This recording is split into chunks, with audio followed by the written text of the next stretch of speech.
Just like the street lights lit this town, like a fire in a blaze, gotta burn it down. All right, here we are, folks. Can't be afraid to leave this out. We got this far, don't know how.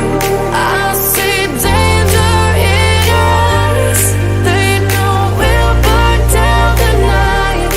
Coming just like the sunrise. You know that we gonna light it up tonight. We gonna light it up tonight. We gonna light it up just like the sunrise. We gonna light it up.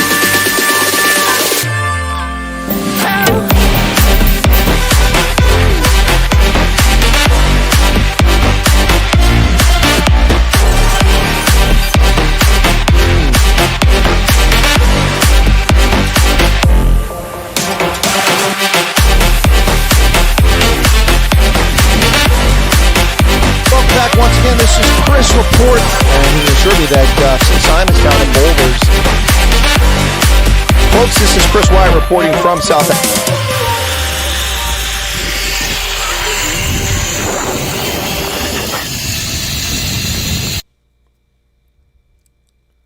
Hello and welcome back to the program once again, folks. It's Tuesday, January 9th, 2024. Pleasure to have you join me once again for today's little jab your vax against, I don't know, what's it against? Fake news?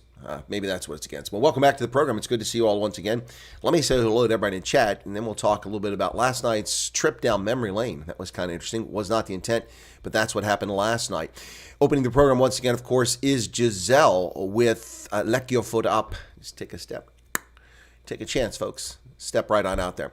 Hello to Erica. Good to see Erica. Last night, people were asking when you first joined the channel. I couldn't remember the exact date, but it was after Hendo, if I recall, while you were still over on Loving Life, I think. Probably around May of 2020. I think that sounds about right. People were asking last night. Teresa's here. Welcome, Teresa. Hakan Engman is in from the Netherlands, saying it's 5:03 Central European Time. Welcome, Hakan. Rene Font is back. Dylan Combrick is always here. Dylan, good to see you again. Gina Mulman, welcome, Gina. And then CyberEggs is back. Oh my goodness. Welcome back. It's always good to see people we haven't seen in donkey years. CyberEggs, always a pleasure. James Moriarty, my arch nemesis.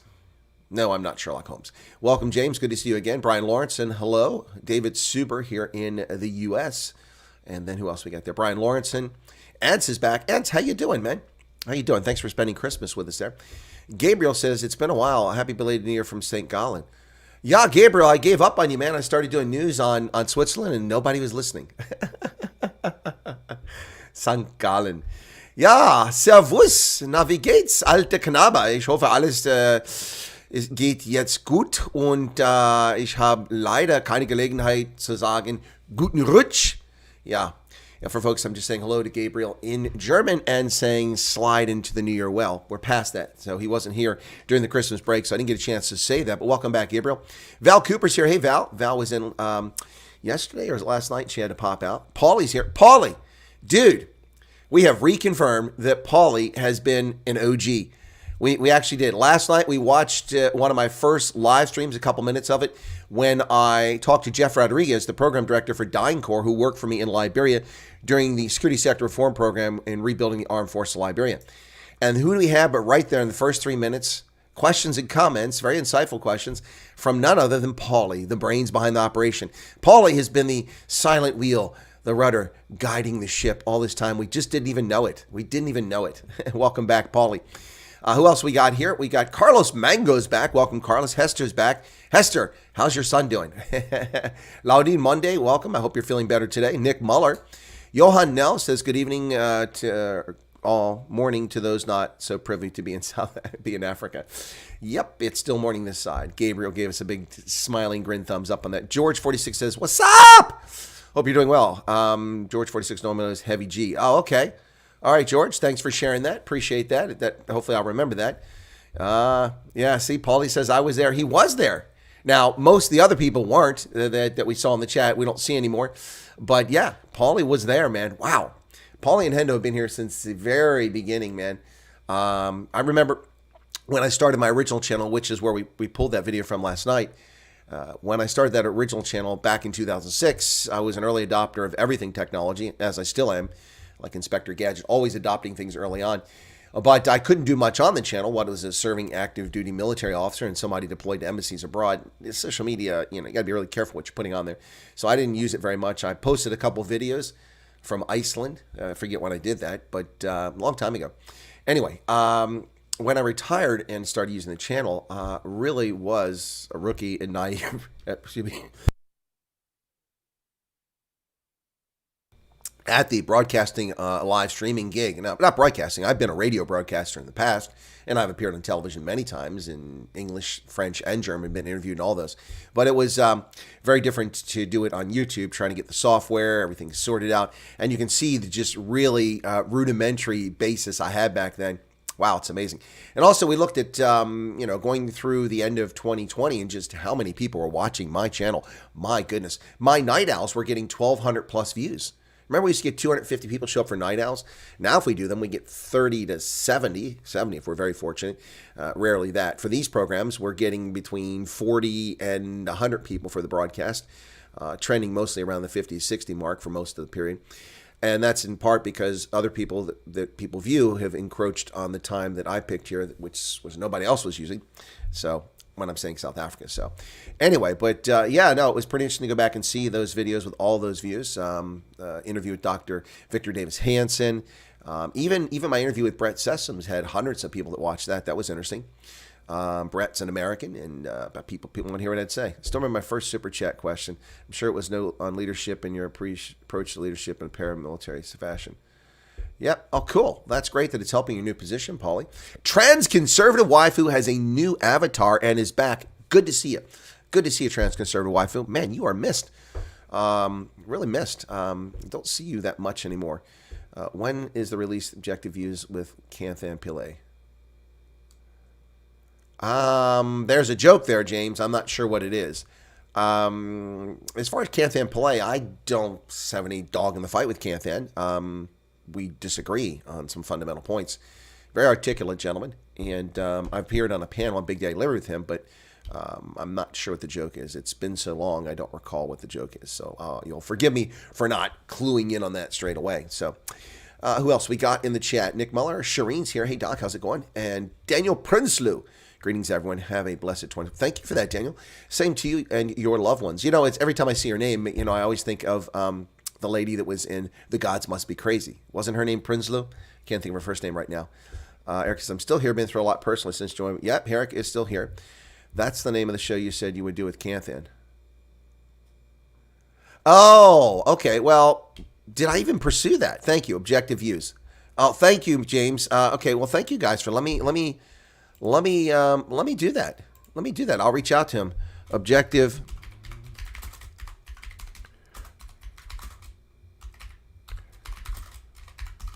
Folks, I must be getting old. I didn't remember that. Now that you remind me, yeah. Thank you for that. Thank you, James, for bringing it up. Thank you, Paulie, for pulling it on the back of the hard drive and letting me know what's going on.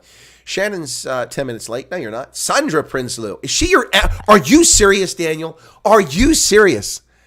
I'm a huge fan. I love that movie. Oh, my goodness. I loved it. The only question I ever had was it almost seemed like it was dubbed into English. I mean, but I know it wasn't. But that's your aunt? Oh, my goodness.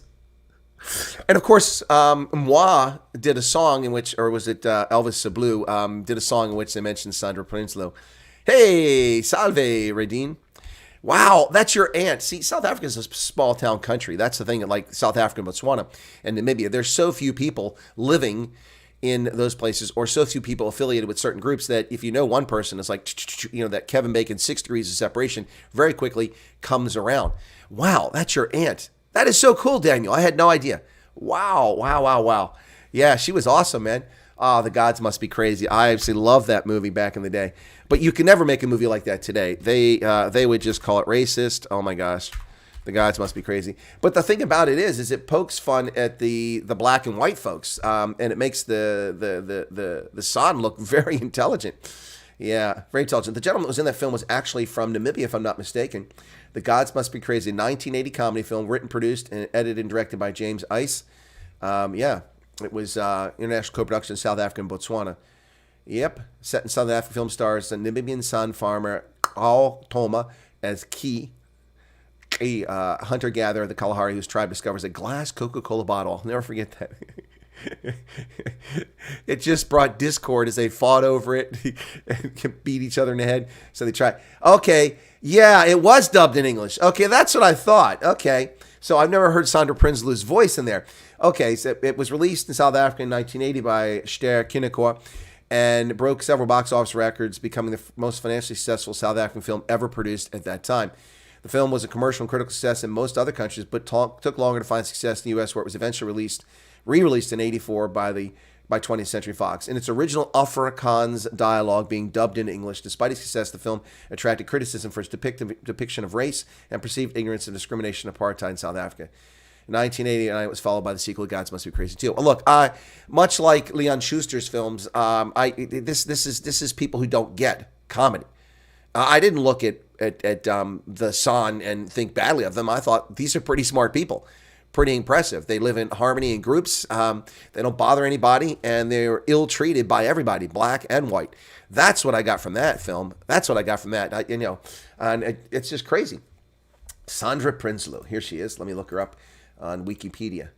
Yeah, born 1947, South African actress best known for her role as Kate Thompson. Yep, the 1980 film The Gods Must Be Crazy. Yep. She's acted in a number of South African television series and movies throughout her career, including Erfsondes, Heartland, Known Gods, Saints, Sinners, and Settlers, and Königs. Wow. Huh. Yeah, she also, I don't know if you'll know this, but in 1985, she and fellow actor John Connie caused the South African audience walkout when performing the play Miss Julie. In the title role, she played a white woman seducing a black man. The play marked the first onstage occurrence of a black man kissing a white woman under the apartheid regime. Wow. In 2013, she got a Lifetime Achievement Award. And in 2018, she got another Lifetime Achievement Award. She went to the Afrikaans Hoër Meisies School. And she has a BA from Tux. Wow. And she's got at least 1, 2, 3, 4, 5, 6, 7, 8, 9, 10, 11, 12, 13, 14, 15, at least 16 movies to her credit. Wow, Daniel, that's so cool. That's so cool. Yeah, Sandra Prinsloo. Yeah, I always thought it was dubbed because it just didn't quite. It was Afrikaans, so it was dubbed in English. That's so funny. Wow. Wow, wow, wow, wow. Sandra was great in The Gods Must Be Crazy and Die 17 Battalion. 17th Battalion. I don't know that one. Famous little Coke bottle. Exactly, Helen. Garrett's here. Welcome, Garrett. Sedgefield's back. And who else we got here? Elon Musk's father has a small YouTube channel. Really? I didn't know that. Coke and glass bottles has made a comeback and can be about 300 milliliter bottles. Yeah, those are small and geared. Well, like I said, I was buying it here in the States. It's manufactured in Mexico using pure cane sugar, not high fructose corn syrup. And Coca-Cola tastes best in those green bottles. Bottled Coca-Cola, not canned, certainly not in the 2-liter plastic bottles. Ugh, terrible stuff. Choco, welcome to you. Anyway, folks, we'll get to the news here in just a moment, but it's Tuesday, the 9th of January, 2024. We're already 9 days into the next year. It's crazy. This will be a tumultuous year, folks. Elections here in Pennsylvania. We have a primary races coming up in April, and then the general election for everybody in November. The Iowa caucuses are just days away, which will set the stage for how things go after that. At the moment, Donald Trump has a 40-plus point lead over the second place participant in the Iowa caucus, according to polls, and that, of course, is Nikki Haley. Deep state, bought and paid for, Republican name only, Nikki Haley. Ouch, that's going to hurt a few feelings.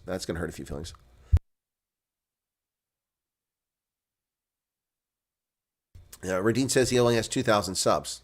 Okay, well, maybe he doesn't have a lot to say. Look, only so, it's YouTube, and getting subscribers is something all in itself. I mean, Salty Cracker is huge, but he leveled off as soon as YouTube started cracking down and that their censorship program. Salty Cracker leveled off. I think, what's he at now? 600,000 or something like that. But he was on a fly. Crowder capped at 5 million or something like that. Yeah. YouTube bites the hand that feeds it, and it's not very smart. It's a shame because there's no reason to censor people. It's interesting. I saw earlier all kinds of stuff going on. Oh, David Suber has tried a super chat, and it looks like it's worked. My goodness, he had trouble the other day. Here it comes, David. As soon as it comes up, I'll ring the bell for that. My little Bavarian Cowbell. Yep, got this in Garmisch, if I recall correctly. Yeah, it's not raining in the Western Cape. Okay. Told him I had to post a lot and do the work in the 5th gen warfare. Huh? Your ex-husband had the same, works for the government. Had the same what? David says, finally. Guys must be crazy. A must view for the sun and animals. It is, Garrett. It is amazing. The sun are awesome in that. And then just the black and white people look so ridiculous. But what I love, too, is in the beginning, the footage, you know, and how they describe how all just the Western society, they basically, my words, not theirs in the movie, but they're riding around in a rat race. And you see all these cars on the highway in Joburg and Pretoria between the two towns. It was something else. It was something else. And things look very different. It's like looking at Salisbury in the 1960s. Wow. The appearance on the street looks very different. The roads are immaculate. The jacarandas are in bloom. About 3/4 of the faces are white. I'm not pining for that, for the racists who want to play games. I'm just saying it's a very different look than what you have today. And the same thing in Joburg. Very different look than what you saw. Of course, those other faces were always there in Harare and also in Joburg. They just weren't apparent in the central business districts unless they were folks who were working there. So, yeah. Crazy stuff. Looks like a bad day for solar power. I'm getting nothing. And there's the super chat from David. Super. Wow. $10. Thank you, brother. Thank you so much. Appreciate that. That little bit does help. It'll help pay my outrageously high. I just got my water bill. I still can't get over paying for water, folks. I mean, it's just crazy to me. It's absolutely bat crap crazy paying for water. I've never come around to that concept. I grew up as a farmer. Water comes from nature. We didn't even have it cleaned. It came naturally, filtered by the earth out of a spring. All we did was run it through a sieve to pick out, leaves and branches and stuff that might have fallen in it. But yeah, wow, when we didn't have plumbing, that's how we got our water. I got it in a bucket. Maybe I should start a YouTube channel. Maybe you should, Chaco. Hey, who knows? You might take off. Look at the 360 Experience. That guy's probably got more subscribers than me. A few weeks ago, he had 11,000, and he's only been around for a few months. It's raining so hard I can't see across the road. High winds, schools. Yeah, there's a weather advisory in South Africa, as there is here in central Pennsylvania. I'm not sure if we're getting more rain or snow. I think we're supposed to get more rain, but who knows?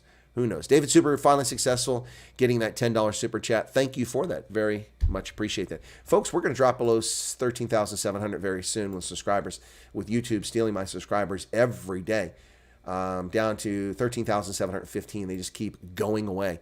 Look, I hate the phrase, it is what it is. It's very trite, but it is what it is. But hopefully we can somehow find more subscribers. Picked up about 3,000 during the Rugby World Cup after I came back. The problem is that there isn't much to talk about in the way of rugby now, although we'll have some rugby news today. How about John Birch Society or Phyllis Schlafly, dumb with spelling? Huh? What about John Birch Society? And what about Phyllis Schlafly? What was the question there, Shannon? What else? What have I missed there? Okay, right. I lived around St. Louis. Should know how to spell her last name. Yeah. Well, some names are hard to spell. Mine's easy. My surname is easy. And of course, as I've said before, it's an old Danish name. Now you will find sources that say it's an old English word, Wigham or something like that, for headband.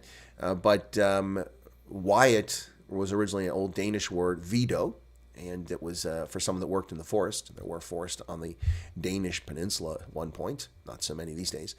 And they were Vikings, and they had this bad habit of sailing up the Seine and sacking Paris and robbing the churches and monasteries and kind of torquing off the French monarchy who couldn't defend their citizens. So they finally said, okay, enough. Tell you what, we'll give you this land over here.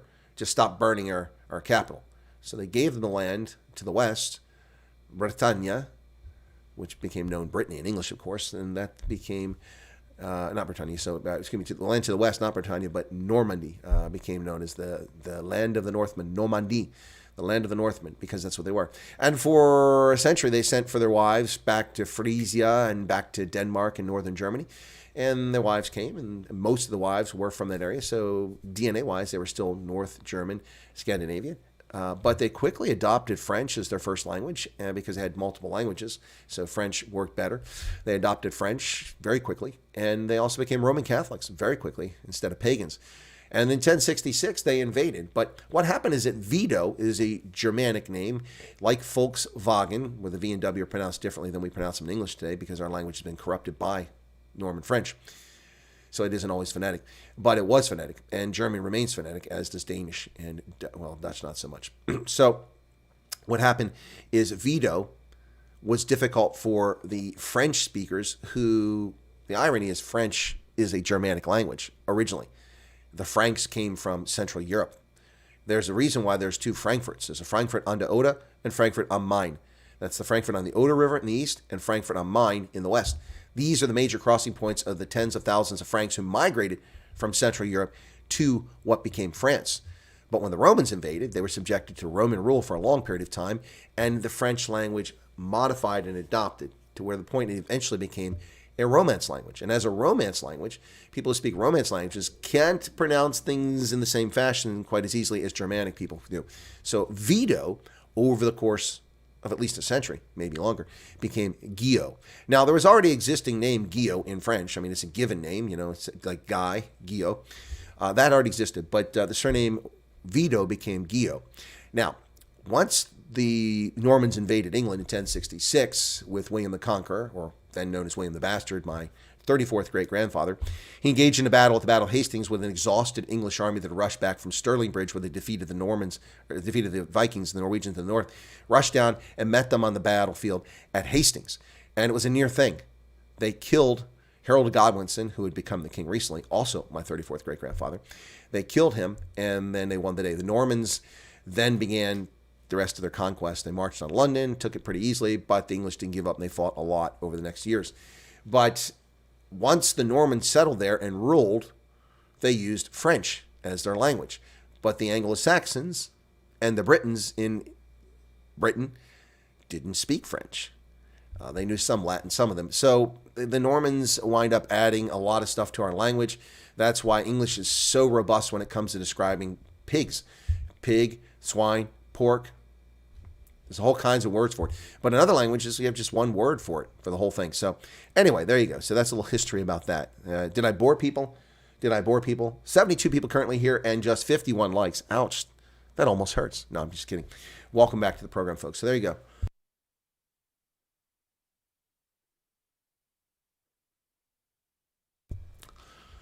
Because Cape Town had a lot of tourists this past season, police suddenly received money and managed to pull aside taxis and found illegal weapons. I don't doubt that at all. Well, look, I mean, in some respects, you probably can understand why taxis have illegal weapons. I mean, it's dangerous business. I mean, look at the stuff that's going on now.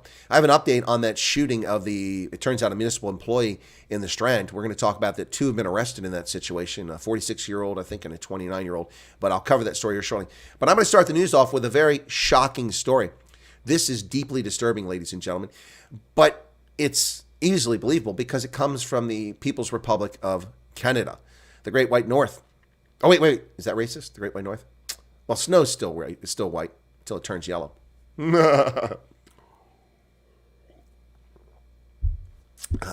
Garrett is on a borehole. All right, so let's get to the news, ladies and gentlemen. Thank you for being here. Be sure to smack that like button because, it doesn't cost anything but a moment of your time. We're going to talk about President Cyril Ramaphosa trying to frighten people with yet another lie. The following is a lie, and that's what I'll tell you when we get to that. So let's get to the news. And this story out of Canada. Rebel News reporting, and all over social media now, the illegitimate arrest of a journalist from Rebel News. Shock footage. Chrystia Freeland's bodyguards assault and arrest David Menzies when he asked her a question. The same police will not arrest pro-Hamas protesters blocking roads and bridges and intimidating residents, but they'll handcuff, detain, and falsely accuse a Rebel News journalist. It's despicable. We need to teach these Liberal Party cops a lesson, says Ezra Levant. I think he's the founder of Rebel News. He says he's outraged at what he just saw. Our reporter David Menzies was outside a vigil for the victims of terrorism when he spotted Liberal Deputy Prime Minister Chrystia Freeland walking in. But as soon as he did, he tried to ask her a question, but as soon as he did, a Royal Canadian Mounted Police bodyguard ran into him, grabbed him, arrested him, and falsely accused him of assault. Soon he was sworn by police, handcuffed, and frog-marched into a police car. Luckily, it was all caught on film, and it is on the Rebel News site. I'm not going to play it because I don't want a copyright claim from Rebel News, but it was on there. It is shocking. I'll explain what happened. He said, however, how ironic that the vigil was about totalitarian regime of Iran. They don't allow free press there either. As you can see, David did nothing wrong except ask a question. The police lied about the assault. They're the ones who assaulted him. They obviously knew what they were doing was wrong because the cop who attacked him refused to identify himself after David asked multiple times for a badge number and a name, which by law they're obliged to provide. They believe it's the same cop who physically assaulted him a couple of years ago when he asked Trudeau a question. He says, liberals really do like dictators, and the shame of it is too many police are willing to go along with it. It's deeply disappointing to see how easily the police lied about what happened, all to please their liberal masters, but the video doesn't lie. No, the video doesn't lie, folks. So she's walking down the street. David Menzies is at the protest. He sees her. He walks over. He has the microphone. Now, let's be clear about something. David Menzies is the guy who went to the swimming pool and outed the male transgender who was swimming with little girls and was changing the changing room with little girls. And his methods are crass, they're antagonistic, they're confrontational, but I've never seen him cross the line and touch someone. He's just been, persistent and a little bit rude at times. But Michael Atkins, the election analyst we've interviewed here on the program before, Michael Atkins posted this tweet, and that's how I first saw it, and then I went to Rebel News. Michael Atkins, basically said he's a right-wing, well, my words, not Michael's, but he's a right-wing nutter. That was a sentiment. I don't agree with that. He just works for a right-of-center outlet, the Rebel News. The problem with the things like Rebel News is we have no choice but to watch them because the legacy media cover up all the truth. They refuse to report these stories. They refuse to report the truth. So this is what happened. Freeland's walking down the street. Or the sidewalk. A big sidewalk, by the way. Until it gets to this glass window where she goes into a building, the thing is at least 20, 25 feet wide. So he approaches her and asks her questions about what's going on. She just politely ignores him. They keep walking. And as they approach the entrance, there's a pillar there, and there is an RCMP bodyguard in civilian clothes standing there. You can see on the video, because the cameraman is backing up, and the pillar comes in view, and you can see the security guard. As Menzies approaches the guard, he catches out of the corner of the eye. You can see him. He sees the guard, so he takes a step in to avoid the guard. The guard then moves over to block him. I'm sorry, I should go back. The guard wasn't blocking his route. The route was clear initially. The guard moves up into the way so that he can't continue because he would run into the guard. So he moves inside, and then the guard moves and bumps him and grabs him and charges him with assault. When asked repeatedly for his name and badge number, which under Canadian law apparently you're obliged to provide, he refused to provide it. They put him in a police car. However, he's been released with no charges because the cops were wrong. They were wrong. Wow. Now, he says, deeply disappointing to see how easily the police lied about what happened, but the video doesn't lie. The irony is the police refused to arrest pro-Hamas, pro-Iranian protesters who've been blocking roads, trespassing, and even uttering death threats over the past 3 months. Apparently, they think the real threat is an independent journalist asking tough questions. Well, because it is the real threat to the leftists. He said, I've had it with this police state BS. The only way to get justice is in court. We've got the evidence of the false arrest and the police assaulting David. If we don't stand up for David, this will just keep happening. You are right, Ezra Levant. Yep. We need to sue Freeland's out-of-control RCMP bodyguards. They claim they're police, but they're acting more like a police state. They're retaining a lawyer to help him fight back. Wow. David's rights as a reporter and his rights as a citizen were violated. This is in Canada and not Iran. Everyone is allowed to ask a politician a question, especially if the politician doesn't like the question. Of course, the police released David, ultimately refusing to press charges because he did nothing wrong. And when a reporter does nothing wrong, they should not be arrested. We're drafting a lawsuit and expect to file it this week. Please help us make sure this doesn't happen again. No one is allowed to abuse our people physically, and we will pursue justice whenever they do. Please help us fight. Yeah, there you go. Ezra Levant reporting on what happened to David Menzies. This is an affront to Western civilization. We have a First Amendment. They have a Charter of Rights promulgated in 1980 by, ironically, Pierre Trudeau, little juicy Trudeau's dad. Wow. Crazy stuff. Crazy stuff. Chocolate says, your insights are always welcome. Well, thank you for that. Pig is pork in French. French was the language used in Old England by the aristocracy. Correct, because of the Normans. Shannon says, sleeping. The streets are clean up here. Mothers against crack. Beastie Boys rock and skaters rule. I think I saved the world. Thank you. Huh? Shannon, what are you drinking this morning? Myra Page, welcome to you. My ex-boyfriend, 6 years, black guy, 9 years younger than I in the Air Force. Now he was to his mom's arms. Loves the idea of white women, biracial couples are not really good in some circumstances. Huh?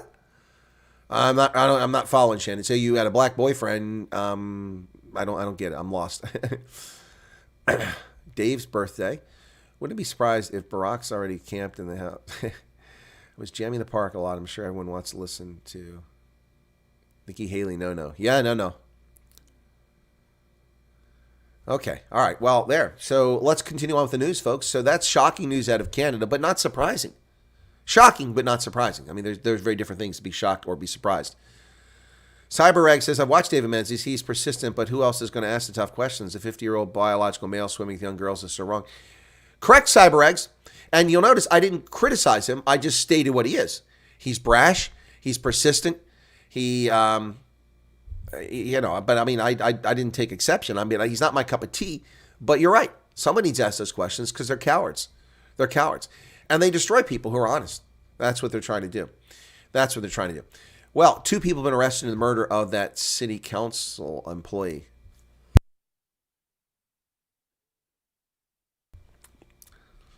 Western Cape Serious Violent Crimes Taxi Violence Unit arrested 2 people on Tuesday morning for the murder of Bongeka Beatty, a City of Cape Town environmental health practitioner.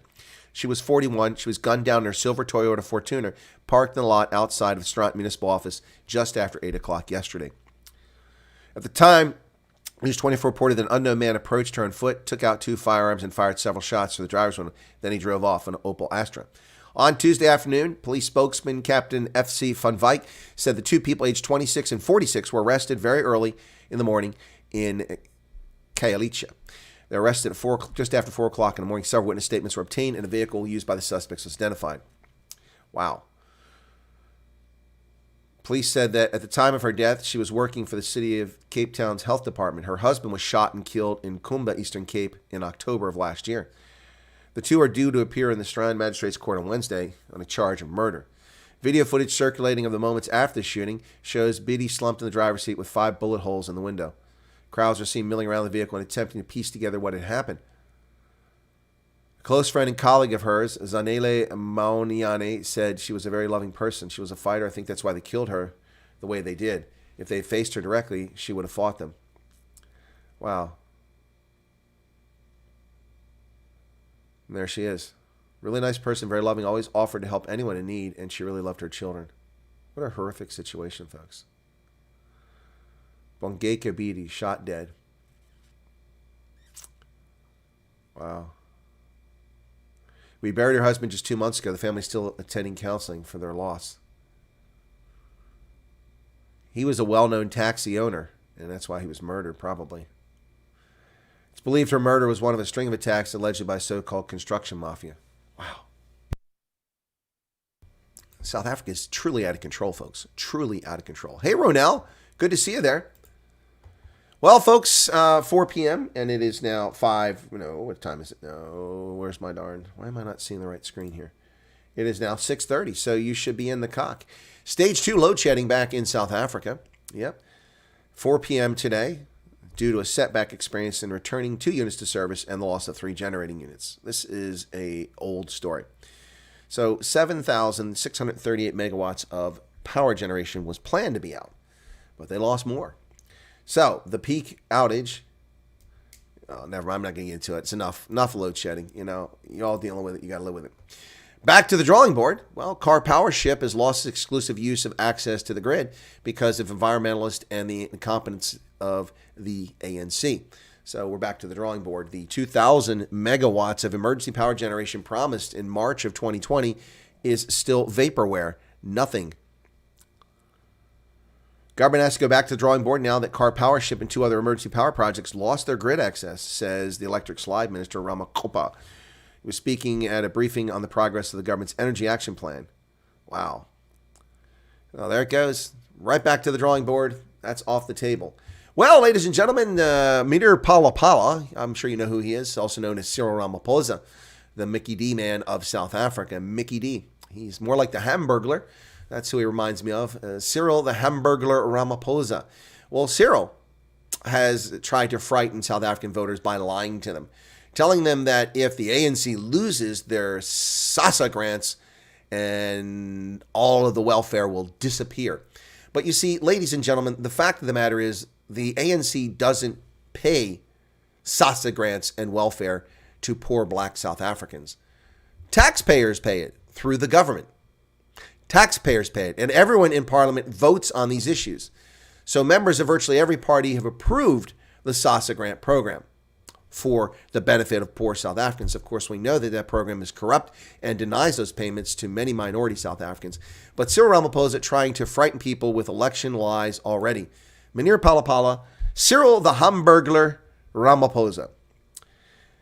He fears that his party is removed from power. Some initiatives may be scrapped. Why would they be scrapped, Cyril, when the DA, among others, voted for them?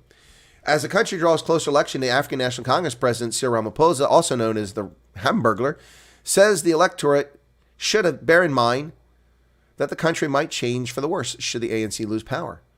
He was speaking in Nelspruit on Monday, where the party held a cake-cutting ceremony to celebrate its 112th anniversary. It's a shame to the founders of that party. Yep, he says if they fail to attain majority of the National Student Financial Aid Scheme and social grants may be scrapped. Our policy has been pro-poor. I don't know of any other country in the continent that's committed itself to 18 million people who receive grants, young and old, as well as an additional 10 million who get grants of 350 million. So 28 million. However, both the EFF, the EFF and the DA are not opposed to grants. So what is he talking about here? And by the way, the ANC is proud of the fact that they have perpetuated poverty and kept 28 million people on the dole. If I were a political party, I wouldn't be proud of the fact that I've got 28 million people living in poverty.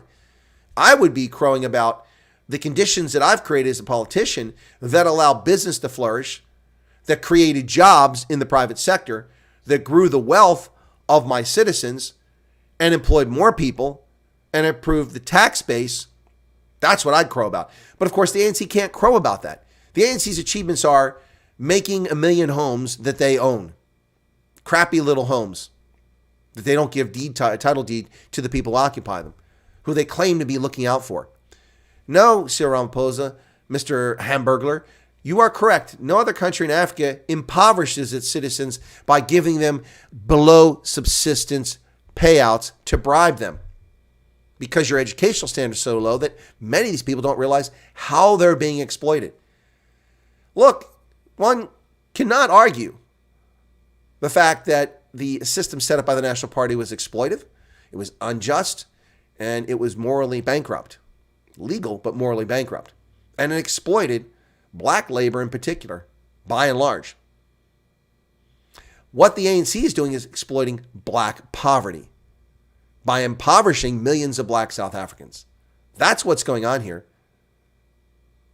Yes, RJ says ANC is pro-poor. They do their best to produce more. Ladies and gentlemen, R1 is gone. Well, why'd you go? What did I say, R1? What did I say? I'll change it. The ANC is a country they inherited with a few million black people living in poverty. Now they've got over 30 million living in poverty. Wow. Unbelievable. Unbelievable. But he's just trying to frighten people into voting for the ANC. Hopefully people aren't that stupid. Moise Lakota, also known as Tara Lakota, former member of the African National Congress who broke away over the ousting of Thabo Mbeki from the ANC presidency, created the COPE, Congress of the People, and the COPE party calls for a constitutional amendment and wants South African voters to directly elect the president. Well, I agree with Tara Lakota, and I've always agreed with Tara Lakota if this is his position. I've always called for direct election of the president of South Africa. From the very beginning of this program, I've told you your system is not a democratic system. It's a parliamentary system like the UK. You may have a person who has presidential powers, which are much more powerful than a prime minister. However, your president is not selected by the people in a democracy. Nobody voted for Mandela. Nobody voted for Mbeki. Nobody voted for Jacob Zuma or Cyril Ramaphosa. Only members of parliament vote for the president. You could conceivably have a president not from the ANC, yet have ANC control of the parliament, but not in this system because it's corrupt. So Tara Lakota wants to change that system and have direct vote for the president. I agree 100%. I think it should be direct vote across the board. None of this party ticket stuff, but that's just me. That would get rid of a lot of this garbage in South African politics. It'd create other problems, but they would be far less egregious than the current problems you have. So here's my question to Terra Lakota. How old are you now? 70? And when did you have this epiphany that South Africans should vote for a president directly? Why didn't you call for a constitutional amendment when you formed COPE 15 years ago or something like that, 18 years ago? Why haven't you said anything about direct voting for the president in the entire time that I've been telling people this since 2020? This is a cynical election year move by COPE for relevancy. I'm not saying they don't believe in it. I'm just saying it's cynical. Where was this call last year? Where was it called the year before? Why now? Because the election season's starting right now. That's why. It's a cynical election move. Just like Cyril Ramaphosa, the Hamburglar, making a cynical move telling people their sausage grants will disappear if we're not in charge. It's just nonsense. It's utter nonsense, folks. Utter nonsense.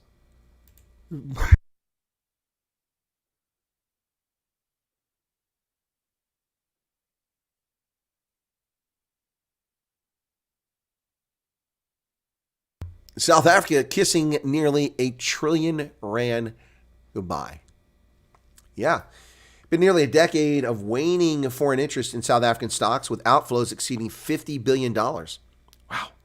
Last year was the 8th year in a row that foreign investors dumped South African equities, a record long streak, selling stocks worth 8.3 billion or 155 billion rand. That took the total since 2016 to $53 billion or nearly 1 trillion rand, based on data provided by the Johannesburg Stock Exchange. Also, the Johannesburg Stock Exchange is shrinking badly. Badly. Crazy. The rand, meanwhile, has fallen 42% at the same time. South Africa is on a bad trajectory here, folks. RJ says ANC's nothing more than a pimp. Oh, okay. And then John Jarvis says, in order to let the private sector thrive and create jobs, you have to at least be a centrist. Unfortunately, most parties in South Africa are not that. I don't think so. I think you can be left of center and right of center with legitimate policies. Centrist is good, but you can make an economy thrive by having some ideas that are not right down the middle. Absolutely. But I get your sentiment. Fleshin is in from the 15-minute city of Oxford. Choco says, my thoughts, were the black people not already in poverty conditions way before the white people came to Africa? Well, it's a relative question, Choco. I mean, I don't know how you deal with it. I mean, most of the white folks live in poverty too, riding around in their wagons, that sort of thing. There were a lot fewer people in South Africa back then. So, yep. The better move would be to allow the people to vote for their members of parliament. Well, I agree. They should be able to vote for the members of parliament. Absolutely. And for the president. Both. Putin has opened the Siberian barn door that wind is biting. Yeah, well, he's threatening Sweden now. Crazy stuff. Eskom being split into the idiotic 3 companies that just create more patronage machines. And here's the proof in the pudding. We have a new board for one of the new companies that shouldn't exist.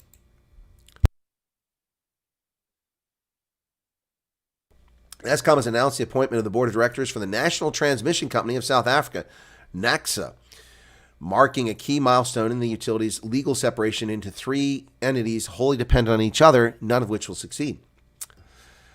Yep. The Eskom board appointed 12 non-executive directors to the board. So there's 12 patronage hires. Priscilla Mabalani, the chairperson, Dr. Brian Armstrong, Professor Mark Swilling, Anu Sang, Lungile Mashile, Carmen Lagrange, Nkosinati Solomon, Auke Lont, Professor Francis Peterson, Sedzani Mudao, Dr. Busisivwe Vilakazi, and Triposa Romano. So there's your board for a new company that should not exist, that will be wholly dependent on the other 2 entities. And the corruption just continues in South Africa. Now, I'm not accusing of those people being corrupt, but creating a board for a company as a place to park your patronage hires is not going to solve the Eskom crisis. In fact, it's going to exacerbate things and make it far worse. This is stupidity of the highest order. But it's not. It's intentional. This is what communists do. They destroy the productive class of society, and they collapse the whole order. And then they start shipping people off to gulags and murdering them. We already see it underway here. We've now seen Elise Stefanik and Donnie call the people being held without criminal charges for nearly 3 years now hostages. What else would you call them? Political prisoners, probably. Respect my right to freedom of expression. A woman is being cyberbullied for association with the African National Congress. Facing abuse for my views is fundamentally unfair, says Boitumelo Tage. Here she is. A young woman who's been at the receiving end of social media insults and criticism for publicly aligning herself with the ANC has lamented people's lack of respect for her right to association and expression. And I have to say, Boitumelo, I agree with you. You should, by the way, it looks like a Tswana name. You should not be castigated for who you support. You should be questioned for it because your judgment clearly isn't very good. But you shouldn't be subjected to cyberbullying.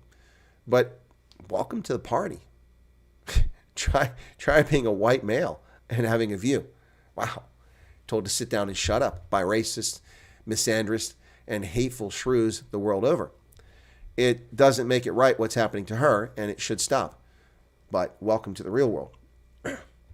She's a branch secretary of the ANC in Pretoria North. She gets demagoguery comments to posts she makes on Twitter, including being called a little thief by those who accuse the ruling party of being complicit in corruption. I've also encountered her for remarks such as being told, "You look like you have Down syndrome," and baseless accusations which are unfounded, criticism regarding my parents supposedly being involved in thieving activities. These comments are not only disrespectful, but also false, as my hardworking parents have instilled values in me. Yeah, no, absolutely, 100%, young lady. You're right. You shouldn't be abused like that. She said, insults comparing my body to someone with Down syndrome are particularly hurtful and demonstrate a deep disrespect for those living in that condition. 100% agree. Here's a picture of her online, and that's why people are attacking her, because of her small stature. Wow. Now, she posts, she says, "We, the children of the ANC," you're not a child, you're an adult, "the glorious movement of Winnie Mandela, a convicted felon under the apartheid government and under the ANC government, a convicted felon, Albertina Sisulu," okay, and Jesse Duarte, a corrupt ANC official who just died. If that's who you look up to, then you're welcome to be criticized.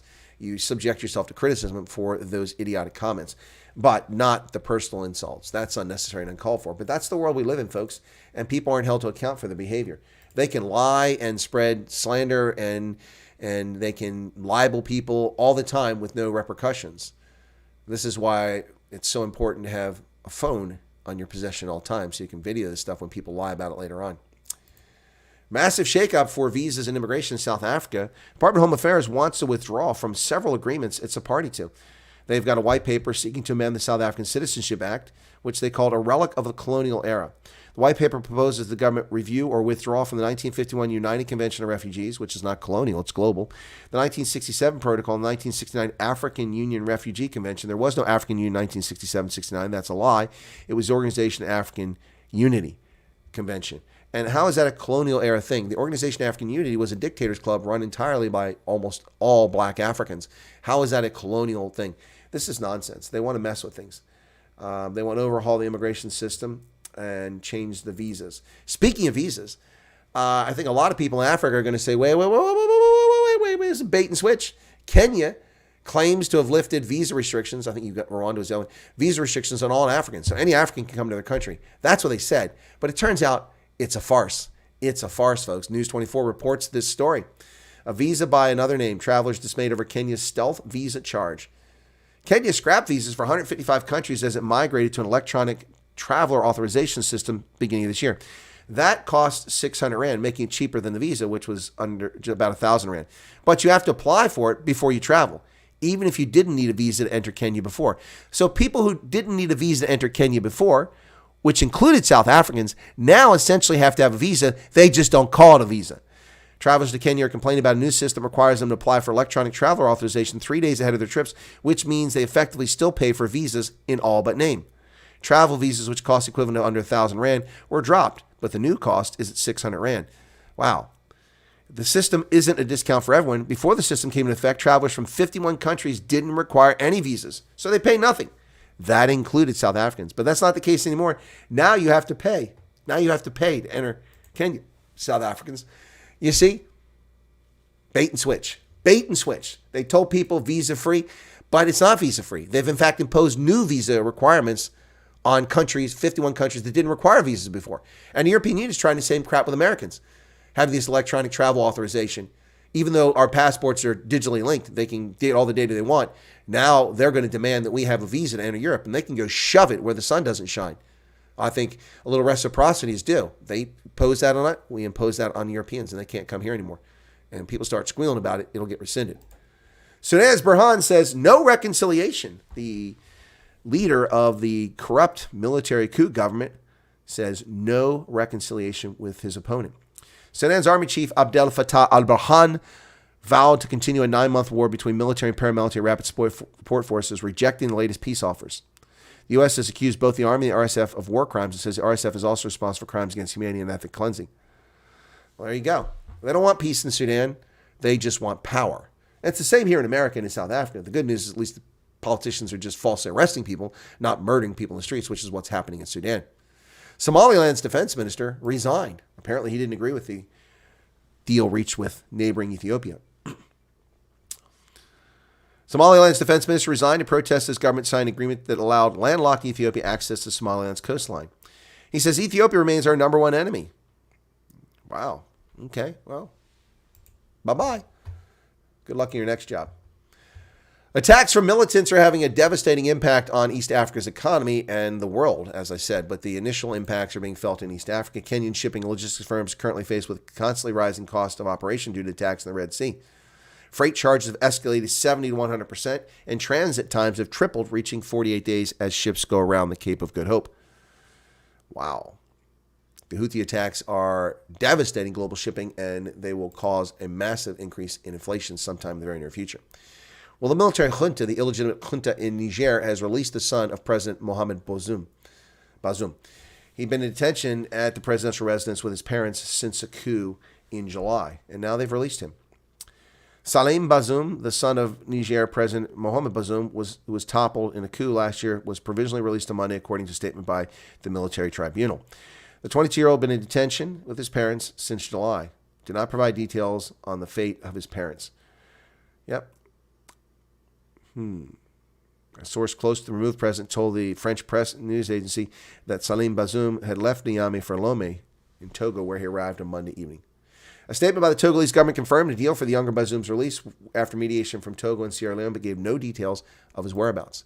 So he must be in Lomé now. Gambian ex-minister being tried, and this is a very important thing that is very wrong in my view. Some people disagree with me, but let me just walk through this. The Swiss court is trying a Gambian former minister under the concept of universal jurisdiction. No such thing exists. Gambian ex-minister faces rape, torture charges, and a long-awaited Swiss trial. Switzerland will try a former Gambian minister under ousted dictator Jammeh for crimes against humanity in a milestone case where a serial rape victim will testify after a multi-decade wait for justice. Former Interior Minister Ousmane Sonko will become the highest-ranking official to be tried in Europe under the principle of universal jurisdiction that allows grave crimes to be prosecuted anywhere, said the Swiss group Trial International, which filed the complaint against him. 9 Gambian plaintiffs will travel to Switzerland for the scheduled January 8th to 30th trial at a federal court in Bellinzona. In a rights case, activists see as ensuring global accountability for the worst atrocities. Sonko, who's 54, faces charges including murder, multiple rapes, and torture between 2000 and 2016 in what is Switzerland's second trial for crimes against humanity. He denies the charges. Yeah. The problem with this, ladies and gentlemen, is that this is an illegitimate assertion. And any rogue government like Brazil can trump up charges against anyone they like and then try them. I mean, kidnap and try them or get rendition for them. This is a very dangerous precedent. This has been tried in the past. We've already had the international norm slipping. We saw Augustino Pinochet detained and arrested to be tried in a Belgian court. This is a violation of international norms and the Vienna Conventions. As a head of state, they cannot charge him with crimes. That's utter nonsense. That is a whole cloth fabrication of justice, and it's nonsense. And this is the same thing going on here. There's such thing as universal jurisdiction. Switzerland doesn't have sovereign rule over the planet, just over a tiny mountain redoubt in the Alps in Central Europe. That's it. That's where their sovereignty extends, and to their diplomatic missions around the world, and maybe, by extension, the Swiss guards who protect the pontiff, but they don't work for Switzerland. Now, this is a dangerous precedent. Now, no doubt the guy's probably a reprobate and should be tried, but he should be tried in Gambia. They have the jurisdiction, not in Switzerland. This is garbage. This will be abused and has been abused already, and it's not a precedent we want to see. Nigeria's Dangote Group, owned by the multi-billionaire, says it is cooperating with a foreign exchange investigation. Nigeria's Dangote Group has said it was cooperating with the Anti-Graft Commission, which is investigating the possible misuse of foreign exchange from the central bank and would provide all required information to the folks investigating. Now, this group, of course, is owned by Africa's richest man, Aliko Dangote, the man who's made a fortune off cement and now has built a refinery in Nigeria. Dangote said at the moment no accusations of wrongdoing have been made against any company within his group, which counts cement, fertilizer, sugar refining, and 650,000 barrels of oil per day among its businesses. So, interesting development there in Nigeria. A rugby legend has passed away. J.P.R. Williams passes away, the renowned doctor and Wales and British and Irish Lions fullback. Tributes pouring in for former Wales and British and Irish Lions fullback J.P.R. Williams, who died at the age of 74 after a short illness. John Peter Rhys Williams, known as J.P.R., was renowned for his aggressive and attacking style of play and made 55 test appearances for Wales between 1969 and 1981. He also started all 8 tests for the Lions on their victorious tours in New Zealand in 71 and South Africa in 1974. An orthopedic surgeon by profession, he was widely regarded as one of the rugby union's finest players and revered among fellow Wales legends like Sir Gareth Edwards, Phil Bennett, and Gerald Davies. Wow. So, fair winds and smooth sailing to J.P.R. Williams, a rugby legend. In other rugby news, the new coach of the All Blacks is saying that they need to take a page out of the Springboks book, although the Springboks had to change their book. New All Blacks coach Scott Robertson said that he was pressing New Zealand Rugby to change its sacrosanct rule banning overseas-based players from test selection, saying he wanted to pick the best available. That could be good news for a few of the All Blacks. So that's what I've asked for. Keep an open mind where the game is at the moment. It's moving quite quickly, as we know. Yeah, I've got to get in front of a few people. We have a few conversations, catch a few eyes, have some chats. I think it's important we do that. Respect for all options. Yeah. Sam Cane, who captained the All Blacks, has called the eligibility rule for it to be reviewed, while his predecessor, Kieran Reid, has doubted the All Blacks could survive if we end up going down that route. Richie Mo'unga, Leicester's Fainanuka, and Shannon Fizell are on longer deals with overseas clubs and are currently ineligible. Yep. From last year's squad, Sam Cane, Artie Sevilla, and Bowden Barrett are short-term contracts, and they'll get back before the test season. So, yeah, the question shouldn't be that you play rugby at home, because you're entitled to play where you can sell your wares to make the most money, because it can be a very short career from an injury. Or you just fall out of favor, or you're just not good enough. So you have to make your money when you can. And it's nothing wrong with South Africans going to France or to Ireland or to the U.S. to make their living, but they're still South Africans. And Kiwis who go abroad to make a living because they can't make enough in New Zealand are still Kiwis, and they should be eligible to play for the national side. This is a stupid rule.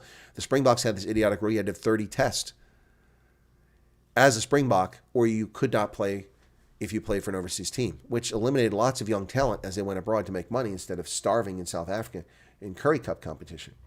It's ridiculous. It's absolutely ridiculous. China claims to have invented a new plasma weapon to protect its drones. Wow.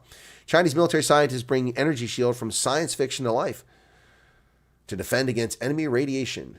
According to a paper, a plasma-based energy shield is a radical new approach reminiscent of the Tai Chi principles that aims to convert the attacker's energy into a defensive force. The team was spurred by pressure from the United States, which has active denial system, Vigilant Eagle system, and an AGM-86 cruise missile with microwave warhead and weapons. So the Chinese are scrambling, and they claim to have created shields. Ahead, full impulse, shields raised, photon torpedoes loaded. Apparently, the Chinese are loading photon torpedoes, which would be light torpedoes, by the way. Photons are beams of light. South Korea passes a bill to ban the consumption of dog meat. Yeah. Yep, folks. South Korea passes bill to ban eating dog meat, ending controversial practice as consumer habits change. Ugh. South Korea's parliament passed a bill today banning the breeding and slaughter of dogs for consumption, ending a traditional yet controversial practice of eating dog meat after years of nationwide debate. The bill received rare bipartisan support across South Korea's divided political landscape, highlighting how attitudes toward eating dog have transformed over the past few decades during the country's rapid industrialization. Oof. So, no more dog meat. Well, ladies and gentlemen, the Swedish defense minister or commander is telling Swedes, we're going to be in a war. Look at how a minor conflict between Ukraine, its grifting fascist dictator, and the fascist dictator next door in Russia has turned into a global conflict courtesy of Joe Biden and Jens Stoltenberg, prompting Finland, a country that has been neutral since 1945, to join NATO, prompting Sweden, which was never been involved in the conflict since the 17th century or 18th century, to suddenly find itself on the precipice of war. This is insane. Sweden bracing for war as defense and army chiefs issue scary warning to citizens. Defense leaders have urged citizens to consider their preparedness for a potential conflict with Russia. Swedes have been warned to brace for the possibility of war in the wake of their country's idiotic decision to join NATO in 2024 and the backdrop of Russia's conflict in Ukraine.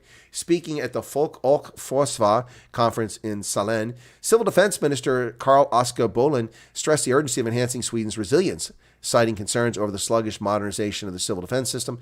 He urged a collective effort from all segments of society, emphasizing the need for swift action. Many have said it before me, but let me say it with the force of my office. There could be a war in Sweden. Good Lord. Good Lord.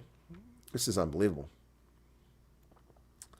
This is crazy. Escalating tensions. The Europeans are leading us into a war like they did in 1914 and they did in 1939.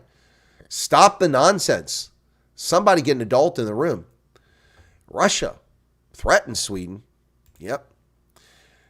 Both Supreme Commander Michael Biden and Prime Minister Ulf Kristersson warned yesterday there could be war in Sweden. Yep. That's what I just talked about. The Supreme Commander also did it. But Russia is warning them as well. My goodness. My goodness. Alexei Pushkov, chairman of the Information Committee of the Russian Senate, now directly points out Sweden in a heated post on social media, calls Sweden one of the countries that spread the most anti-Russian paranoia in all of Europe. According to the top Russian politician, Sweden overestimates its own importance. For many years, they've said that Russia is probably preparing to take Gothenburg and other nonsense. Yep, he said it on Telegram. It's crazy. But we see these people leading us inexorably towards a conflict. PepsiCo has refuted Carrefour's claim that Carrefour pulled Pepsi products from its shelves over prices. Pepsi's saying they pulled their products over a dispute with Carrefour. Whatever the case is, Pepsi products are no longer on the shelves at Carrefour in France, Spain, and I think Belgium. Snacks and Soda Company says it decided to stop selling to Carrefour after a price dispute. The supermarket chain says it made the decision. Who done it? Who done it? The breakup over grocery prices got messier when Pepsi said that it was the Pepsi, not Carrefour, that initiated the split. Pepsi said it decided to stop supplying the chain's European stores because the two sides hadn't reached an agreement on a new contract. The impasse spilled into the public view on Thursday when Carrefour said it would stop selling Pepsi, Lay's, Doritos, Cheetos, Quaker Oats, and other Pepsi products in France, Italy, Spain, and Belgium. Wow. The Carrefour stores in those four countries represent just 1/4% of Pepsi's global revenue.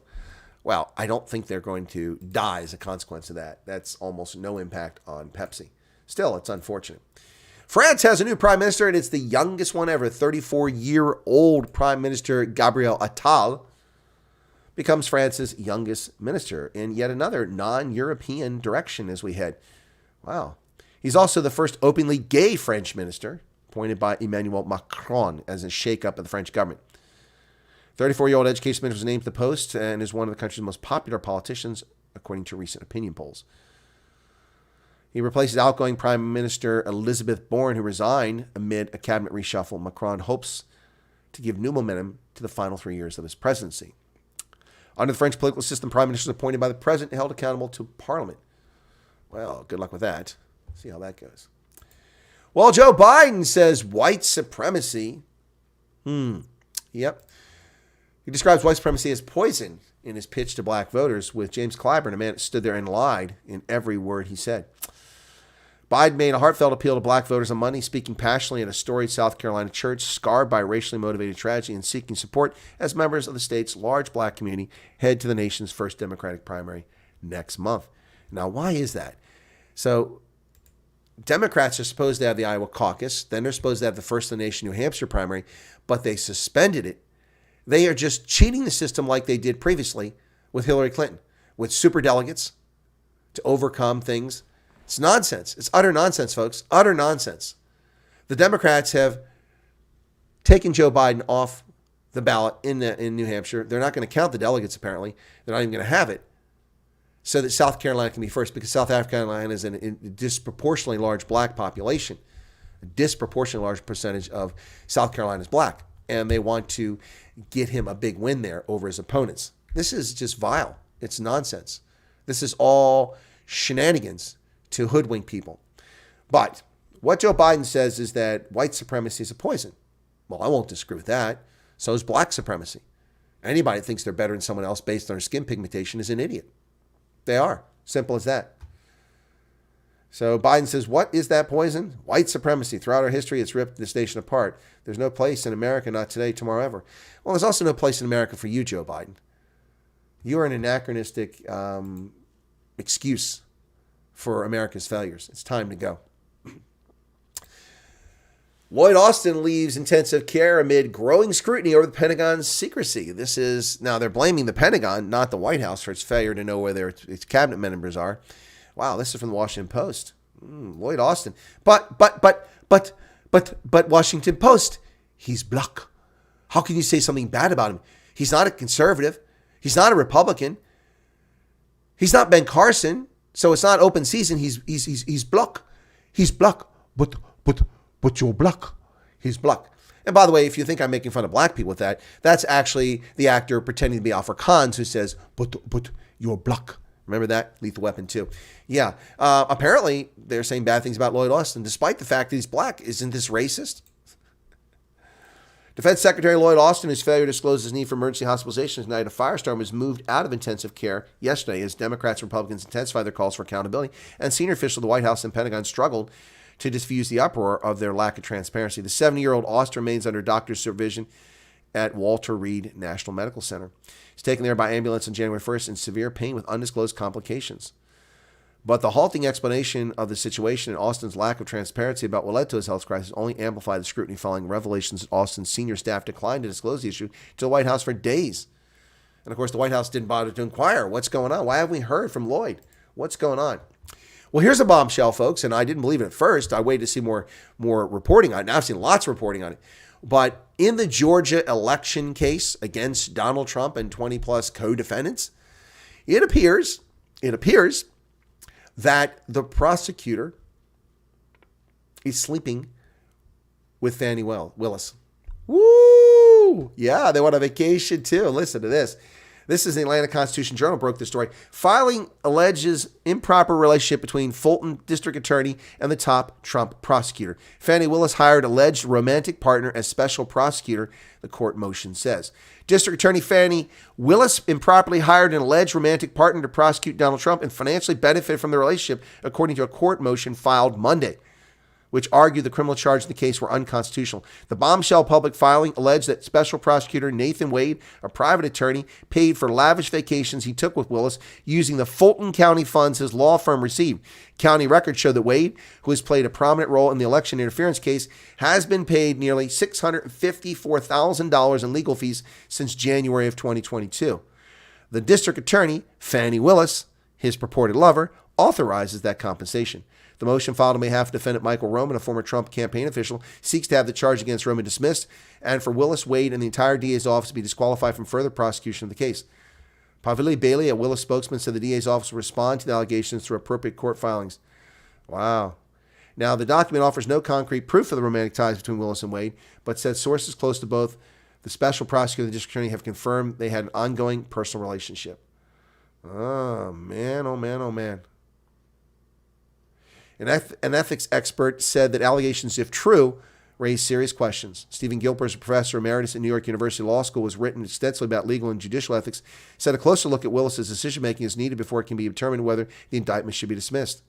If the allegation is true, Willis has conflicted in the investigation and prosecution this case and wasn't able to bring the sort of independent professional judgment her position requires. Wow. Wow. Look at that. Look at that, man. So, bombshell report, is it true? Oh, easily believable. Well, the National Park Service, after an uproar from Pennsylvania, has backtracked on its idiotic decision to remove a statue of the founder of Pennsylvania, William Penn, from the park, Welcome Park, in Philadelphia, which resides on the property that was his home. Talk about insult. Yeah, the founder of Pennsylvania, a Quaker, a religiously tolerant person who welcomed people of all faiths, who prevented Europeans from going beyond the land that he had purchased from the Lenape Indians at a fair price. And then whenever they were aggrieved, they had trials, which included Lenape jurors and colonial jurors. So, yeah. The National Park Service withdrew a proposal to take down a statue of William Penn at a Philadelphia historical site as part of a renovation that touched off a torrent of criticism over the legacy of the man who founded the province of Pennsylvania. In a brief statement, they took it down. They said the proposal was premature and hadn't undergone a complete internal review. This sounds an awful lot like the Tourism Relief Fund in South Africa. When it was released, and they thought we wouldn't see that it was racist in that it excluded minority South Africans. Only people whose skin was black could get money from the Tourism Relief Fund, an unconstitutional, illegal program. But of course, it was said to be okay by the North Gauteng High Court, but then overturned on appeal, the Supreme Court of Appeal in South Africa, which said that this is racist and violated the Constitution. Of course, by then, what little money was allocated had already been given away to all the black applicants, and there was no money for anybody else. This is very similar. They will simply do it on the QT at a later time. The National Park Service cannot be trusted. They are full of corrupt bureaucrats and race hustlers and need to be exposed for what they are. This is a shame. The National Park Service was a treasure for this country. It's now been infiltrated by leftists who hate America and are racist and need to be addressed. A U.S. Navy sailor jailed for passing military blueprints and plans to China. Well, who would do that? Dave Johnson? No. Wang Heng Xiao, 26, pled guilty in October to passing information to Chinese intelligence for bribes. He was a petty officer working at a California naval base. He passed on information about military exercise, operational orders, and critical infrastructure from 2021 to 2023. He provided information about the U.S. Navy's large-scale drills in the Indo-Pacific region, as well as electrical diagrams and blueprints for a radar system located at the U.S. base in Okinawa. Wow. Zhao, who had a security clearance and worked at the naval base Ventura County in Port Hueneme, specifically entered restricted military and naval installations to collect and record information.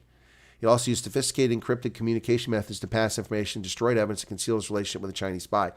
He was paid at least 14 separate bribes between August of 2021 and May of 2023 for a total of $14,866. He's a naturalized citizen who was born in China, immigrated to the U.S., and became a citizen in 2012 and enlisted in the Navy 5 years later. He was sentenced to 27 months in jail. Now, compare a Chinese-born spy who repeatedly stole classified information and sold it to the Chinese, endangering the lives of American sailors, Marines, Army soldiers, and Coast Guardsmen, and our citizens. 27 months in a federal prison. Compare that with the January 6th for trespassing or interfering with official proceeding. People getting 5 years, 10 years, 17 years in prison because they're falsely accused. There's no treason charge. None of them have been charged with treason. Now, the guys from the Proud Boys, some have been charged with sedition. It's not treason. That's very different, sedition. But nobody's been charged with treason. Yet this man commits treason, which is a death penalty offense, and gets 27 months in prison. Wow. This is all upside down. Completely upside down, folks. Completely upside down. Now, contrast this with the New York Times. That was a story in the British Broadcasting Corporation, which to their credit got the story correct. The New York Times lies either because they're incompetent or stupid or just because they did it intentionally. The New York Times says a U.S. naval officer who helped China is sentenced to 2 years in prison. No, he's not a U.S. naval officer. And they even say it down here. Mike Ives is not very bright or he's dishonest. Not very bright or dishonest. Wow. 27-month sentence in federal court for the American officer. No, the petty officer was lighter than those handed out for some other American citizens convicted of spying for China. In 2019, former CIA officer Kevin Patrick received more than 20 years. But Kevin Patrick is Anglo-Saxon, is he not? Or maybe he's black, I don't know. But he's not Chinese American. So we let the Chinese American off with 27 months, while January 6 people who walked in the building get 6, 7, 8, 9 years in prison. Wow.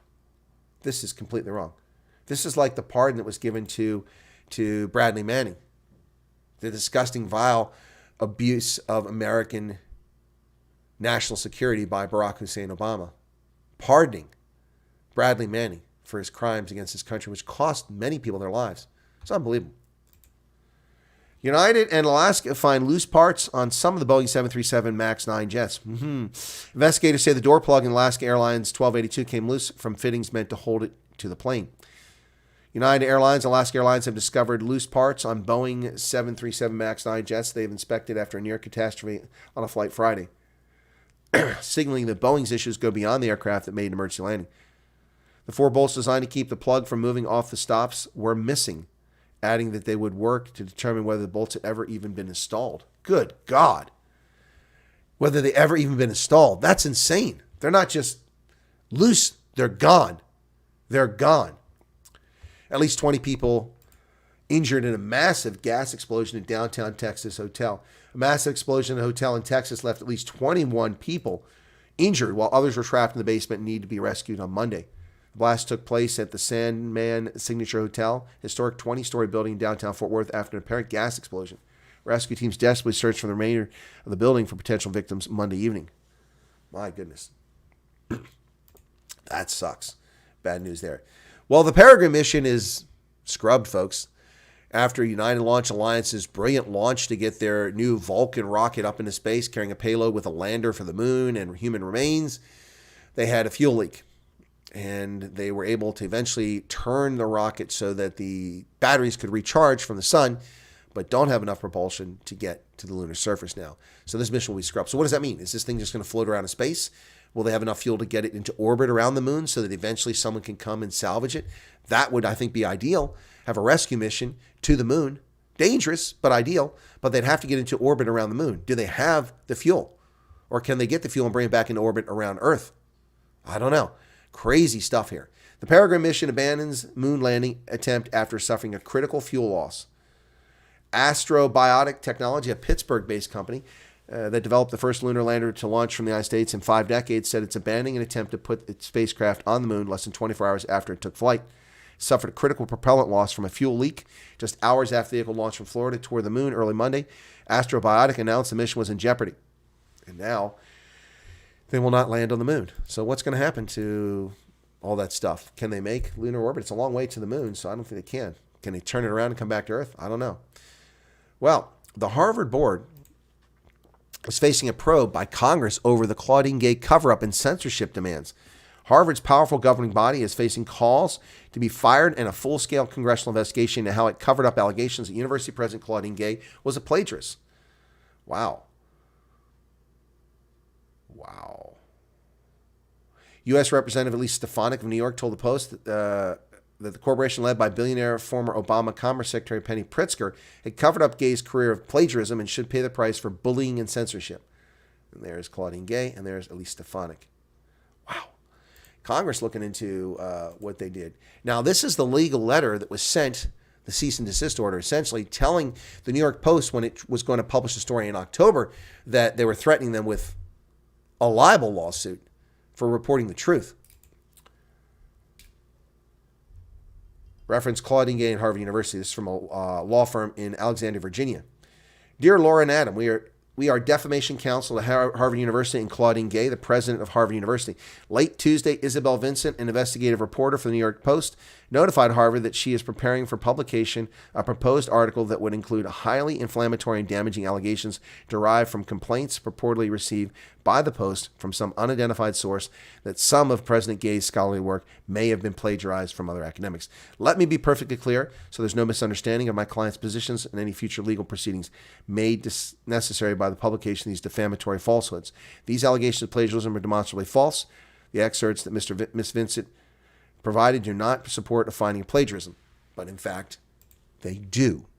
And many more allegations have come out since. This is bullying by them threatening with a lawsuit. This is a malicious, frivolous lawsuit, potentially. We'll see. Well, The Guardian's saying that the U.S. government spending will avert a shutdown. Now, this headline has changed since I first loaded it. Originally, it said right-wingers will shut down the government. They've changed it. Look at that. The Guardian changed the headline. They've reached an agreement. They initially blamed right-wingers for it, so interesting. The National Rifle Association's boss, Wayne LaPierre, is resigning at the age of 74, and there's allegations that he profited from trips that were not disclosed. Bad mojo for the NRA. NRA boss Wayne LaPierre failed to disclose trips on an ad exec's vendor's luxurious 108-foot yacht, according to the New York Attorney General. Now, this looks like actual something for her to pursue, not the fake case against Trump. Wayne LaPierre illegally failed to disclose being treated to vacations on a posh 100-foot yachts in the Bahamas while he ran the National Rifle Association. During his 3-decade-long stint as the powerful head of the gun rights group, he allegedly spent time aboard 2 yachts, but LaPierre did not mention the excursions on the nonprofit organization's annual filings, which require the disclosure of any gift from a vendor of more than $250. Wow. Well, there you go. So Letitia James going after him now, trying to get another scalp. Well, ladies and gentlemen, Mr. grows in the United States as yet another jaguar, which originally, the species originated in North America, but then left North America, chased out of it, and then wound up in just Central America. But jaguar has been spotted on a trail camera in Arizona. Mr. grows after jaguar seen on trail camera in Arizona, the 8th sighting in the last 25 years of the animal rarely spotted in the United States. The new jaguar was spotted in the southern Arizona in the Huachuca Mountains, where I used to go hiking near Fort Huachuca. So 4th jaguar to be spotted in the area in recent years, and is now 8th to be documented since 1996. And there it is on a trail camera on December 20th. Can't tell if it's male or female. Jaguars originally evolved in North America before they moved to Central and South America. The U.S. Fish and Wildlife Services designated about 750,000 acres of critical protected habitat for jaguars along the border in southern Arizona and New Mexico. Yep. And the video confirmed it's not 2 previously seen jaguars, so they recognized it, apparently. A Good Samaritan knocks down a porch pirate. As the police respond, there's a Ring camera, and then they call the police. The police respond. This person walks right up on the porch and steals someone's packages. I'll show you just a few seconds of this. Hang on. Let me get a few seconds here so you'll see it. It's a police department video, so let's do this here. So this guy walks up right onto someone's property, brazen, in broad daylight, steals that package, reaches over and grabs another. Yeah, look, steals another package there. Walks down. And then the cops come along. That's a cop getting out of a cop car, telling him to stop. And then he takes off and runs. Let me jump ahead here. And here's a Good Samaritan who jumps out of his car. You'll see that. Okay, that's too far. Oh, there it is. All right, so here you go. There we go. Let's jump ahead a little bit there. Okay, he starts running from the cop right there. All right, and then you'll see this guy. Now, here comes Good Samaritan in that white Jeep, gets out of the vehicle. Watch this. Boom! Yeah. That's right, folks. The Good Samaritan knocks the guy down, and the cops are able to apprehend him. Yep. Francisco Jose Ada Mateo, 27, knocked to the ground by a city worker. Oh, not a Good Samaritan, a city worker, who got out of his vehicle as a suspected thief attempted to run past him. There you go. There you go. Got him. Friggin' thieves. Country's full of them. Full of them. Yeah, it wasn't a clothesline. They called it a clothesline. They also said a Good Samaritan. It wasn't a Good Samaritan. It was a city employee, and it wasn't a clothesline. It was just it knocked him to the ground. And that's the news for today, folks. That is the news for today. Thanks for being here. Went down to 70. That dropped quickly. So Ramaphosa stoking unwarranted fears, making lies about what's going on in the world. So anyway, how y'all doing out there? Black Panther and tigers are beautiful. Okay. Space trash is just backup storage for when they destroy everything on Earth with their stupid wars. Okay. We've had numerous gas explosions in the U.S. So I wonder if there's a valve or component that's aging out and failing. Huh.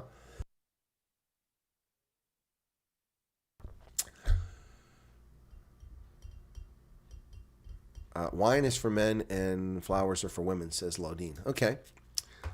Okay. What else we got here? In the chat. Scientist says love is in the air. Indeed. Indeed, indeed. Bluck, it's actually Blick, says John Jarvis.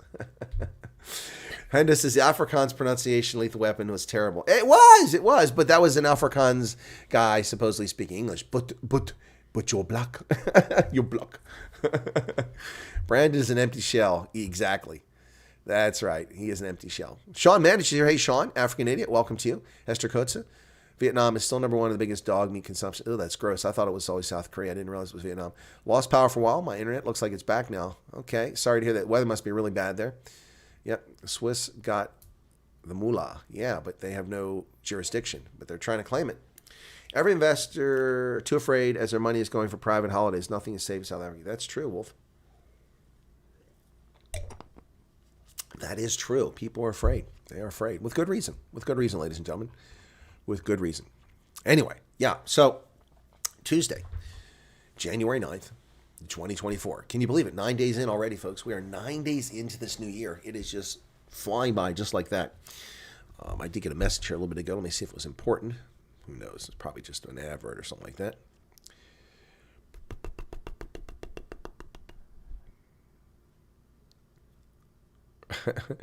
Yeah, it is nothing. It was a campaign ad from the Trump campaign. That's all it was.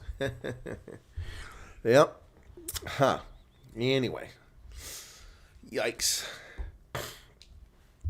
Yikes. Space trash. Well, it's a shame that Peregrine. I was really excited about that. And we see that India and China have put things down on the moon. But it's been 5 decades since we did it. We can't pull that off. That's really disappointing, to say the least. And I can't blame the Biden administration. This is NASA and a private company. That's their failure. We can blame NASA for its woke nonsense with the Artemis mission. Its primary mission being to put a person of color and a woman on the moon. For what? You're going to leave them there? What's the point of that? That's just silly. The stupidity of first. The first person on the moon was Neil Armstrong. Case is closed. Decision's over. Move on. That's how it works. Yeah, anyway, I remember a few years ago, I've talked about this previously, when we saw on Twitter and other places where black supremacists were going on about, the first black in space. I'm like, are you high? One of the people on the Challenger crew in 1986 was black, and he died. And they're like, no, it's the first black woman. No, it isn't the first black woman. We've had a few black women that have been in space on the shuttle program. So they just make anything up. They lie all the time. And to what end? To what end? To constantly stoke racial hatred. Most white folks and black folks get along just fine. It's these politicians and these activists that don't get along fine. I didn't find anything new on the German strike, although I saw something on social media saying that the Poles were joining in on the strike. But Garrett, the reasons they're striking aren't legitimate in my book. They're complaining, from what I can gather, that they're not happy that subsidies are being taken away. Well, farmers shouldn't get subsidies. Neither should industry. And if you want to complain and block the roads and inconvenience people because you're not getting tax money from me, I have no empathy for you whatsoever. None. Unlike in the Netherlands, where they're trying to shut their farms down over some nonsense they claim will affect global climate change, which it won't, by reducing the amount of ammonia that's released on farms from feedlots and such. That's a real complaint. That's real legitimate. They're trying to destroy the farming industry and make the Dutch dependent on imports. Look at Britain. Britain has seen so much of its food produce gone. 75% of what the Brits ate 30 years ago was produced in Britain. Today, it's a much lower figure. 70% of the food, if I'm not mistaken, is now imported from Spain, from South Africa, from New Zealand. That's just insane. And think of all the energy that's wasted transporting all that food across the world, and the time lost that's no longer fresh. Even if it's flown, that's even more egregious. This is stupid. Food should be grown local and fresh. Now, obviously, in northern climates and in deserts, you're not going to be able to grow all that you need. You can only grow certain crops. Those can be imported, or grown in greenhouses. But this nonsense that they set the world up in a global factory here, and they destroy farmers in England, in Scotland, in Ireland, in Germany, in the Netherlands, in Pennsylvania, in Iowa, Nebraska, all for a few cents on the dollar by the big corporate chieftains, is not acceptable. It's morally bankrupt, folks. Morally bankrupt. Patrick says hatred equals votes. Well, it does. It's amazing what people say. I had a conversation with somebody last night about myself, and they were saying something about an organization that I volunteer for, and they're like, "Wow, you're really rattling some cages there." Basically, I think the person bought into the lies that someone spread. It's just crazy.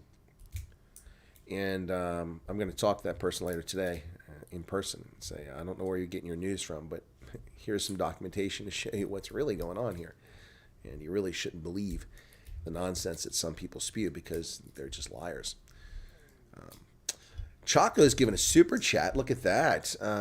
For my daily newspaper contribution. Thank you, kind sir. Wow, 35 Rand for a newspaper a day. That's pretty good. That's not bad. A couple bucks, but thank you for that so much. Waiting for it to come up here any second now, then I'll ring it up. It tumbled, juice short, emission compromised. Exactly, Garrett. Well, it was damaged too. You can see the insulation there is all crinkled on the photograph that they released. Yep. Exports are blamed for the poor standard of fresh fruit. We get the rejects, feel very rejected. Yeah, well, yeah, that's another thing to consider when they send the better stuff abroad. It's the same, I suspect, with macadamia nuts. Actually, I know the case because I interviewed the head of the Macadamia Nuts Association, Liesl Pretorius, a couple years ago. And the better nuts, she didn't say this, but I did my research, the better nuts are shipped abroad. And then the domestic market gets the leftovers.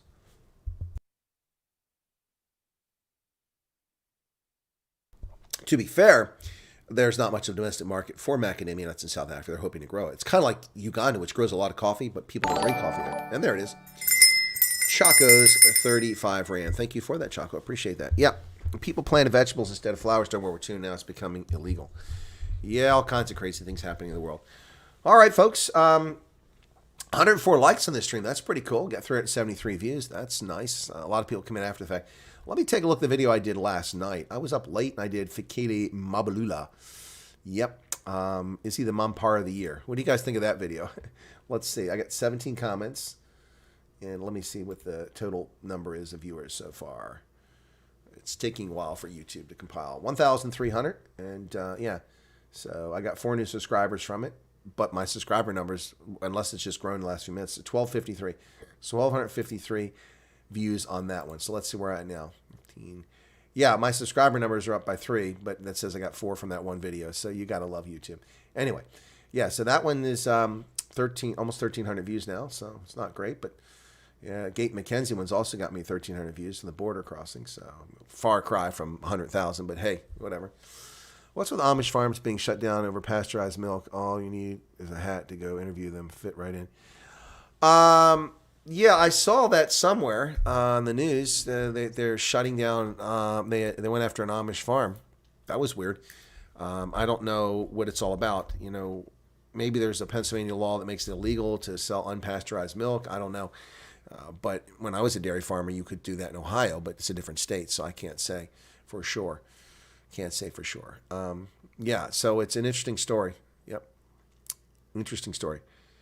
Yeah, there's the link for the Gate McKenzie video if you haven't seen it. So that one I did it's about a 6-minute video. So I'm trying to keep them 6 to 8 minutes if possible and get as much content analysis in there as possible. Doesn't always work out so well, but give it a shot. Anyway, folks, I'm going to wrap it up here, okay? Well, thank you all.